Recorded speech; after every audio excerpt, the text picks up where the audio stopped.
this is just carrying on from my previous video. I'm doing a deep dive into the forensic report from the Idaho 4 case, so if you haven't watched that, go watch it. This shit is wild.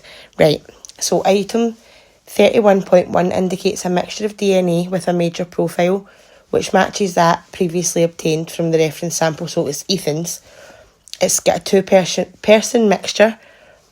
So the item 31.1 were stain swabs in the top edge of the half wall on the second floor.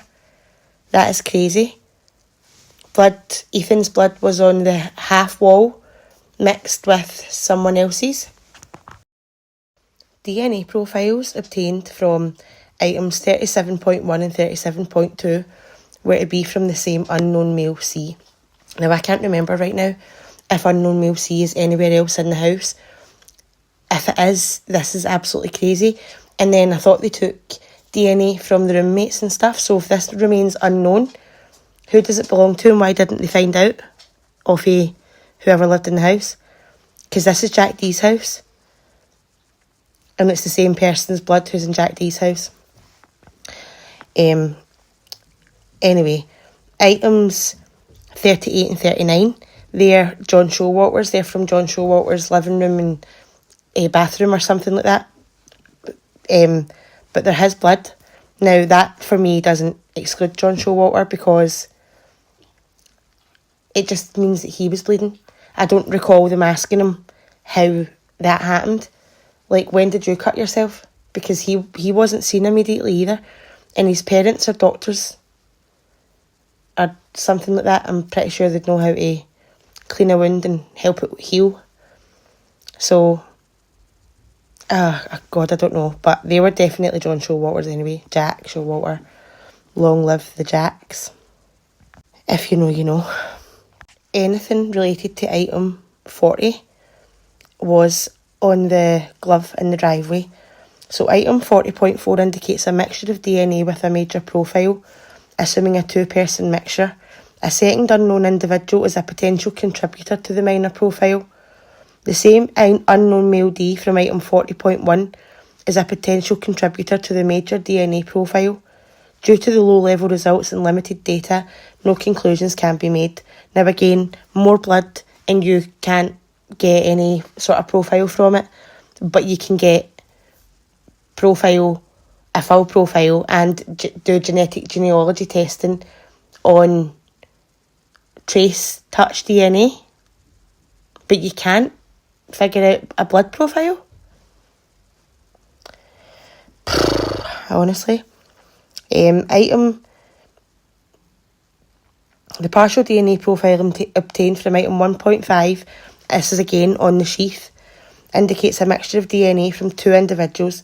Due to the low-level results and limited data, no comparisons can be made. So, I've confirmed, by the way, that it is the sheath. I know I'd put a question mark next to it, but it is. Again, for maybe this could be legit, but they couldn't find anything else in the glove. Item 40.2. Due to insufficient quantity or degradation, only a partial DNA profile consisting of a single allele, was obtained from item 29.1. Due to the low-level results and limited data, no conclusions can be made. So item 29 was the face print outside the kitchen window, as if somebody's put their face up against it. So that's anything related to item 29. 29 point is all of that. Again, more item 40 is the glove. They couldn't extract. DNA extraction and quantification employing real-time PCR were performed in item 29.2. No DNA was detected in item 29.2. So that was on the kitchen window. The major unknown male B DNA profile obtained from item 30. The unknown male C DNA profile obtained from item 37.1. And the partial unknown male D DNA profile obtained from items 40 are not eligible for entry into the combined DNA system. Why not? Why not?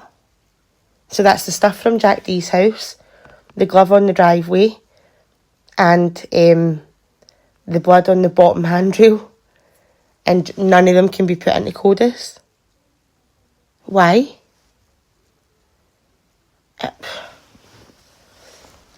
I genuinely, I don't even have words. I don't have any words. And here's the icing on the cake. Items 29, 30, 40 and their DNA extracts were consumed during testing.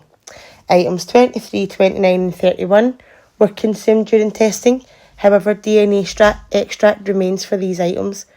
All other items and the empty packaging from items, whatever, have been returned to the main laboratory evidence vault.